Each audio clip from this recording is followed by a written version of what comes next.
ஓம் சக்தி பராசக்தி. என் அன்பு தங்கமே, ஏன் இப்படி எப்பொழுதும் அழுது கொண்டே இருக்கின்றாய்?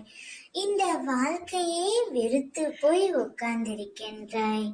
சரியாக சாப்பிடாமலும் சரியாக தூங்காமலும் என் தங்கமே உன்னை நீயே வருத்திக் கொண்டு இருக்கின்றாய். இப்படி நீ இருந்தால் ஏதாவது நல்லது நடந்துவிடுமா என்று நீ நினைக்கின்றாய். ஆனால் காலத்தின் கட்டாயத்தாலும் விதியின் சதியாலும் இந்த கஷ்டம் என்பது எல்லோருக்கும் வரக்கூடியதுதான்.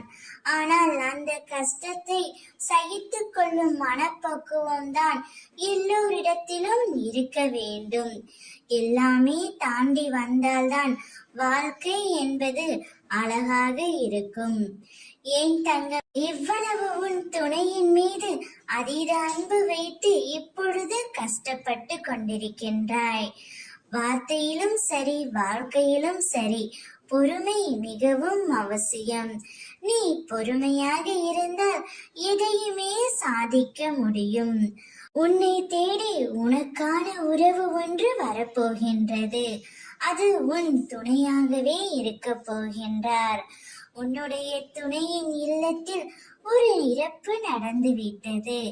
அந்த இறப்பின் மூலம் உனது வாழ்க்கையில் ஒரு நல்லது தொடங்கிவிட்டது என் தங்கமே.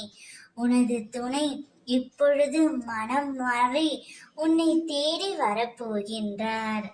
நீ அந்த உறவுடன் சந்தோஷமாக இருக்கத்தான் வேண்டும். வாழ்க்கை என்பது நாம் எடுத்துக்கொள்ளும் முடிவுகளை பொறுத்துதான் அமையும்.